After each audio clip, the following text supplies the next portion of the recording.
മഹാലക്ഷ്മി സീരിയലിൻ്റെ latest promo റിവ്യൂയിലേക്ക് എല്ലാ കൂട്ടുകാർക്കും സ്വാഗതം. കുഞ്ഞിനെ കാണാതെ മഹാലക്ഷ്മി നെഞ്ച് തകർന്ന് കരയാണ്. അത് കണ്ടു നിൽക്കാൻ കണ്ണനാവാതെ കണ്ണൻ വണ്ടി എടുത്തിട്ട് പുറത്തേക്ക് പോകുകയാണ് കേട്ടോ. കണ്ണനാവുന്നിടത്തെല്ലാം അന്വേഷിക്കുന്നുണ്ട്. അതേസമയം അനന്തവും മാർക്കും കൂടി ഇനി എന്ത് ചെയ്യും, എവിടെ നമ്മൾ പോയി അന്വേഷിക്കുക എന്ന വേസ്റ്റ് കുമ്പാരത്തിലൊക്കെ അവർ അന്വേഷിക്കുകയാണ് കേട്ടോ. അവിടെ ഒന്നും കാണില്ല. അതേസമയം അനന്ത് പറയും, അവിടെ വന്ന ആ സ്ത്രീക്ക് ഇതിൽ ജാനമ്മയ്ക്ക് എന്തെങ്കിലും പങ്കുണ്ടാവുമോ, എനിക്ക് അങ്ങനെ ഒരു തോന്നലുണ്ട് എന്നിങ്ങനെ പറയും. അത് കേൾക്കുമ്പോൾ മാർക്കോ പറയും, ശരിയാണ്, സാറ് പറഞ്ഞത് ശരിയാണ്, ചിലപ്പോൾ അവരെ ഒന്ന് പിടിച്ച് ചോദ്യം ചെയ്ത് കഴിഞ്ഞ് ഇതിൻ്റെ സത്യാവസ്ഥ അറിയുമെന്ന് പറയുകയാണ്. അതിനുശേഷം മാർക്കോ ഏതോ ഒരു വീട്ടിലേക്ക് കയറി പോകുന്നുണ്ട് കേട്ടോ.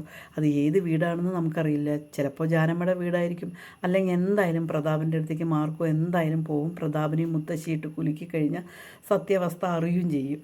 അതേസമയം നമ്മുടെ ആ ദിവ്യശക്തിയുള്ള അമ്മ എല്ലാം കാണുന്നുണ്ട്, കേൾക്കുന്നുണ്ട്.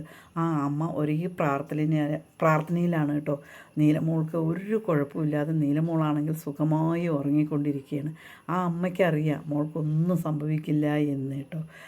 മുത്തശ്ശിയും കൂടിയിട്ട് ഭയങ്കര സന്തോഷത്തിലാണ്. പ്രതാപൻ ഭയങ്കര സന്തോഷത്തിൽ പറയണം, അമ്മേ ഇനിയല്ലേ കളി കാണേണ്ടത്, ഇനി അവർ കുഞ്ഞിനെ അന്വേഷിച്ച് നടന്നിട്ട് അവസാനം കുഞ്ഞിനെ കിട്ടില്ല, അവർക്ക് അങ്ങനെ പ്രാന്തന്മാരെ പോലെ അവരലയണം. അവൾ മാറത്തടിച്ച് നിലവിളിച്ച് കരയുന്നത് എൻ്റെ മോൾക്ക് കാണണം. അങ്ങനെ എൻ്റെ മോളുടെ സന്തോഷം കണ്ടിട്ട് ഞാൻ എന്തായാലും ജയിലിലേക്ക് പോകും, എനിക്കതൊരു വിഷയമേ അല്ല എന്ന് പറയുകയാണ് കേട്ടോ.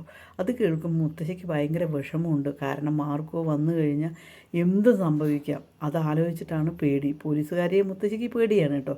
മുത്തശ്ശി ആകെ ഭയപ്പാടോട് കൂടിയിട്ട് നിൽക്കുകയാണ് കേട്ടോ. പിന്നീട് ഈ ഭിക്ഷക്കാരൻ കുഞ്ഞിനെയും കൊണ്ട് ഇങ്ങനെ പോവുകയാണ് കേട്ടോ.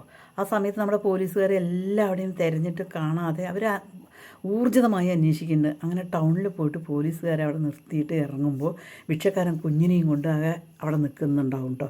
ഇവർ ഭിക്ഷക്കാരൻ പക്ഷേ കുഞ്ഞിനെ പോലീസുകാരനെ കണ്ടതും തന്നെ ഭിക്ഷക്കാരനാകെ മാറിപ്പോവുകയാണ് കേട്ടോ. കാരണം പോലീസുകാരെ കണ്ടപ്പോൾ അവരവരുടെ കയ്യിൽ കള്ളത്തരമുണ്ടല്ലോ, അതുകൊണ്ടാണ് ആ ഭിക്ഷക്കാരൻ മാറിയിരിക്കുന്നത്. എന്തായാലും ശരി, നമ്മുടെ കുഞ്ഞിനെ എന്തായാലും ഇന്ന് കണ്ടെത്തും, അത് ഉറപ്പായ കാര്യമാണ്. വൈകുന്നേരത്തെ ഒരു കിടിലൻ എപ്പിസോഡുമായി വീണ്ടും കാണാം.